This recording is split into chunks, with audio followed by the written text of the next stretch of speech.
Data pribadinya diretas. Menkominfo Johnny G. Plate kini ganti nomor ponsel dengan kode nomor Amerika Serikat.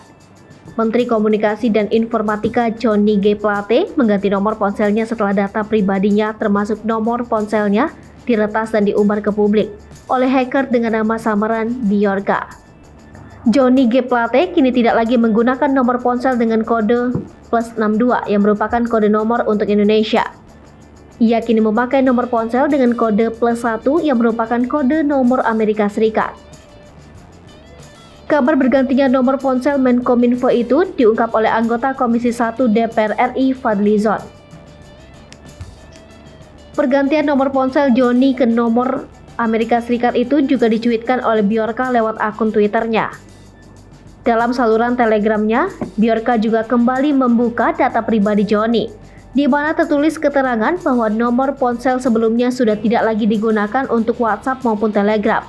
Hingga kemarin pihak Kominfo masih bungkam mengenai peretasan yang dialami Menteri Johnny yang menimpa Direktur Jenderal Aplikasi dan Informatika Kominfo Samuel Abrijani Panggerapan.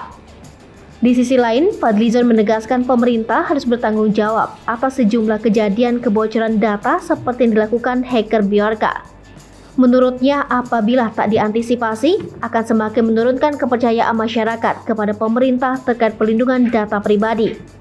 Fadly menilai Menkominfo Johnny G. Plate yang kini menggunakan nomor Amerika Serikat menjadi bukti bahwa pemerintah sendiri tak mempercayai keamanan data di Indonesia.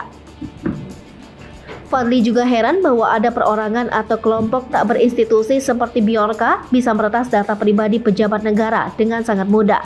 Sebab itu ia menekankan pemerintah khususnya Kemenkominfo harus evaluasi. Ia pun mengakui bahwa RUU Perlindungan Data Pribadi yang akan disahkan di DPR bisa menjadi salah satu antisipasi kebocoran data.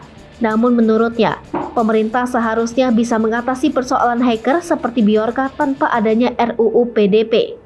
Hai pemirsa Sri Popo TV, jangan lupa komen, like, dan subscribe, serta tonton terus berita-berita terupdate lainnya ya.